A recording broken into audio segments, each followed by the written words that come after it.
आज आहे 24 सप्टेंबर आणि 8वा दिवस आहे माझ्या चॅलेंजचा.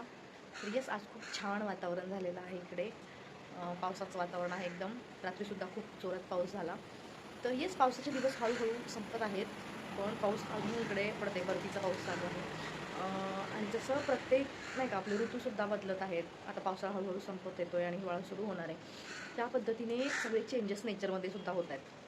तसंच आपल्यालासुद्धा नेहमी चेंज होत राहिलं पाहिजे. नेहमी सगळ्या गोष्टी आपल्याला ॲडप्ट करता आल्या पाहिजेत. त्या चेंजनुसार, त्या प्रत्येक बदलानुसार आपल्यालासुद्धा बदललं पाहिजे. जसा हिवाळा सुरू झाला की आपण स्वेटर, कानटोपी सगळं काही चालतं आपलं. सगळं आपण बाहेर काढतो, सगळ्या गोष्टी आपल्याला गरज पडते. त्याच पद्धतीने आयुष्यामध्ये येणारे हे बदल जे आहेत ते आपण असं सहजतेने ॲक्सेप्ट करण्याच्या काबिल बनलं पाहिजे.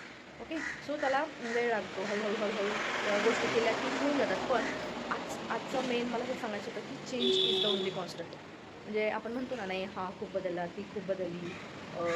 तर येस, बदलत राहणार आहे सगळं. माणसं बदलतील, सिच्युएशन्स बदलतील, पैशाच्या बाबतीतल्या गोष्टी बदलत राहतील. आपली ग्रोथसुद्धा नेहमी स्टेप बाय स्टेप पुढं गेली पाहिजे. म्हणजे आपण सुद्धा स्वतःवरती थोडं थोडं काम करून तो चेंज ठेवला पाहिजे नेहमी. असं नाही की आपण एकदाच काहीतरी आपलं शिक्षण झालं, एकदाच बस संपला विषय, नंतर पुढं काही करायचंच नाही. किंवा आपण एक आहोत, घर सांभाळतोय किंवा ज्या कोणी होममेकर आहेत, तर त्या पुढं काहीच नाही आहेत, त्यांचं तिथपर्यंतच आहे. असं स्वतःला लिमिटेशन्स नका ठेवू. तर येस, असे थोडे छोटे छोटे चेंजेस करत राहायचे स्वतःमध्ये. म्हणजे छान वाटतं, मजा येते जगण्याला. जे काही काय म्हणतात, कठीणाया म्हणजे जे काही छोटे मोठे इश्यू तरी येतील, तरी त्यावरून काहीतरी शिकत राहूया.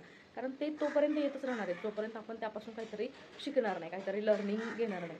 सो येस, अशा पद्धतीने बघत राहूया आणि शिकत राहूया आणि रोज एक छोटं पाऊल पुढे टाकूया. ओके, चलो, मी माझं मॉर्निंग रुटीन सुरू करते. आणि माझा हा व्हिडिओ जे कोणी बघत आहेत त्यांनासुद्धा असं वाटत असेल की मलासुद्धा काहीतरी करायचं आहे छोटं मोठं सुरू, तर आजच सुरू करा. आणि येस, स्वतः सुरू करा. म्हणजे विश्वास ठेवा आणि सुरू करा आणि होतील सगळ्या गोष्टी. येस.